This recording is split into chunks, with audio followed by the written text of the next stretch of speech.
It's time for Where You Live with Gene and Tony, the show that's all about owning, buying, selling, renting, and association management. If it involves a home, we'll talk about it. Here's your chance to get your homeowner questions answered. From the Concierge Landscape Studios, here's Gene and Tony. Needed the shelter of someone's arms, and there you were. Welcome back to Hour 2 of Where You Live with Gene and Tony. It's good to have you with us. We are, of course, broadcasting from the Concierge Landscape Studios. We're brought to you this second hour by Extreme Exteriors.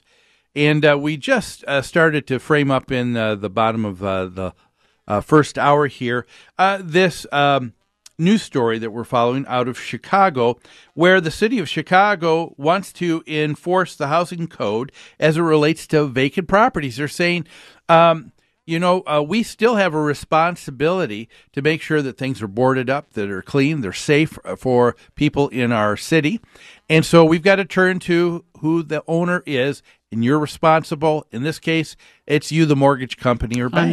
That's right. And the banks don't want that responsibility. They're overwhelmed with the number of foreclosures, number one. Yeah. They never intended to own property, but now they do. That's right. Things have changed. Now they own a lot of property. Exactly. And maybe it'd be good just for our listeners just to take a second to talk typically about how that situation has been handled for a number of years. Okay. It hasn't been a big issue in the past right. Because, before the housing bubble burst and we had all of these properties go back on the market, go into foreclosure, normally what would happen is occasionally a person wouldn't be able to make their payment.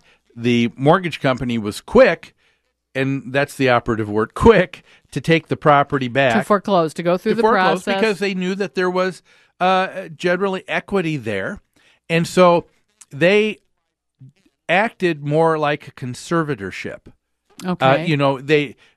They were just kind of watching, maintaining the property in a very cursory way. Hands-off way, because they knew it was going to sell right away. Exactly. They knew they were going to be able to resell it, or else another buyer would show up at the sheriff's sale for the foreclosure and buy it right then and there. Exactly. So you changed the locks. So the mortgage company didn't own it for any length of time at all. Yeah, but now that's changed. Dramatically. They said what, over the last couple years here in Minneapolis alone, didn't we read just a month or two ago that the amount of properties on the market for sale, I think amounted to just under 30% of all properties were still from foreclosures. Yeah. But that was down from 67% a year ago. Wow. So we're in the right direction, but we still have a ways to go. And now these vacant, abandoned houses are owned by something or someone,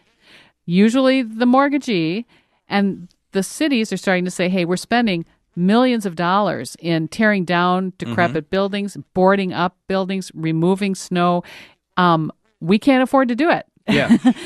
Because you can see we don't know when this house is going to sell and when we're going to recoup our money. What was the amount of money the city of Chicago said? Chicago said $15.5 million was spent last year alone in demolishing and maintaining experiences. And that's just exteriors. That's just boarding up, demolishing, and just doing a real cursory stuff on 1,900 homes. That's just 1,900. So what do you think? Should the mortgagee be responsible for this stuff? Well, you can certainly understand. Before I answer that, the city's position though too. I mean, they're saying, whoa. Yes, we've always gone in because we owe it to the people who are citizens of this city. We owe it to the neighbors to this make property. sure that it's taken care of. And so they've in the past bulldozed and mowed down dilapidated homes. They've boarded them up, and it was easy for them to put that on the taxes because the next time someone buys, that gets paid. They have to pay that lien. Yep.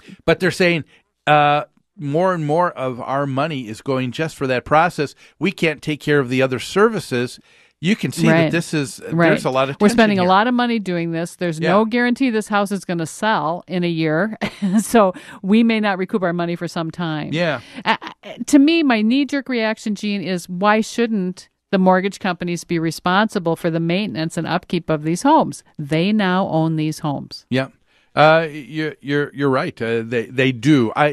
The one thing that I would like to see is I certainly see the city's point.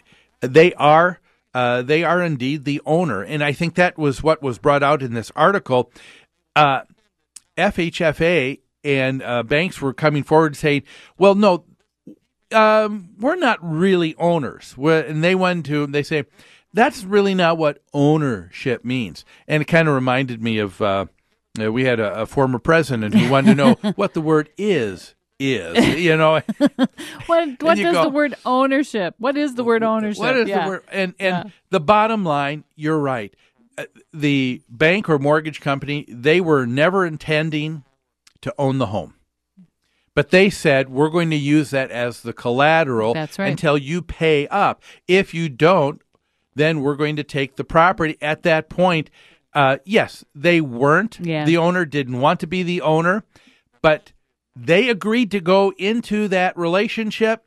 They need to be responsible for. They agreed that if you defaulted on the loan, they would take possession of the property. And they are not. They're not doing that. Now, it said early on Chicago was trying to enforce or trying to collect these fees from mortgagees before the foreclosure sale had happened. And we're seeing that more, where houses are abandoned long before the foreclosure actually happens. And mortgage companies are delaying the foreclosure because they don't want to take on any responsibility for the property. And I guess I want to be careful with that, but yes, if the mortgage company does not have ownership, right, then I don't think then they are truly responsible. I agree, and I think the city pushing that I think is maybe the area where they would be going too far. Yeah, it's enough to say, mortgage company, when you're responsible, you need to take care of that. In the case of, what do you do though if the mortgage company says, what's too long of a period? 3 months, 6 months, too long, 9, a year before they foreclose? Before they foreclose.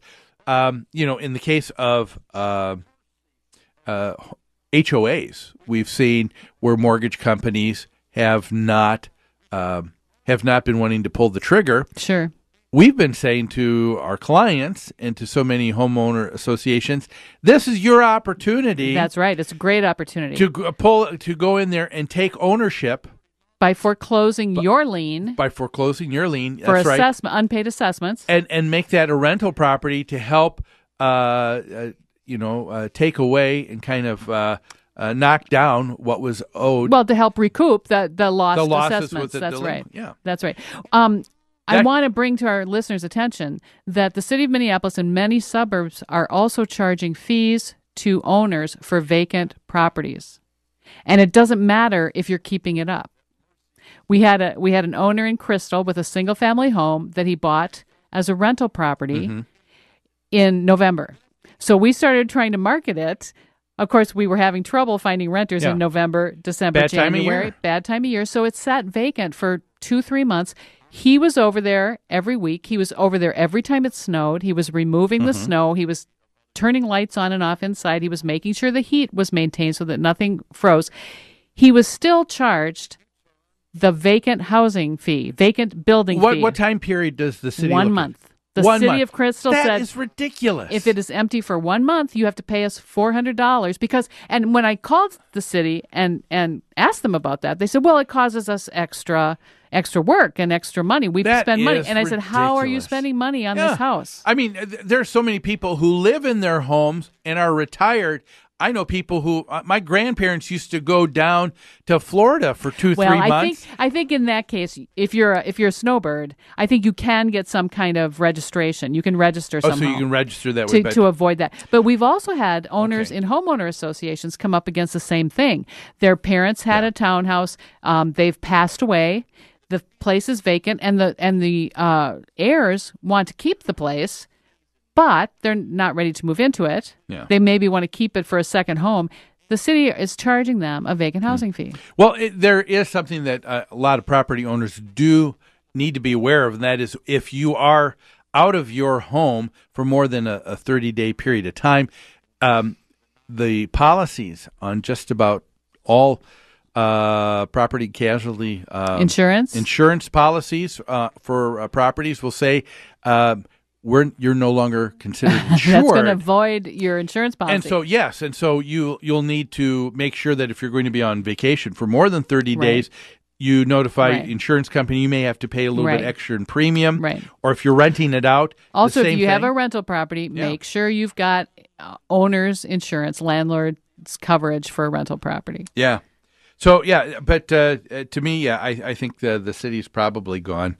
Probably a little bit too far. Well, if they're, I think mortgage companies should be responsible once they take ownership. That part, yes. I was referring to, I guess, not the Chicago, but what you said happened in in Crystal. In Crystal, yes. Yeah. But no, you're right. The problem here is the city with these single-family homes. They don't have the same dynamics as with a homeowners association. There isn't anyone in between the owner that fled and someone else to be able to take care of. And I don't know, maybe here's an idea. Maybe the city in these areas ought to be looking to property management companies and hire them to take care of vacated properties in receivership, and so that they put in renters. Management companies will get fees for doing the work. Renters will be in. The properties will be managed until such time as someone else can take care of the property. Yeah, that might be something. Not a bad idea.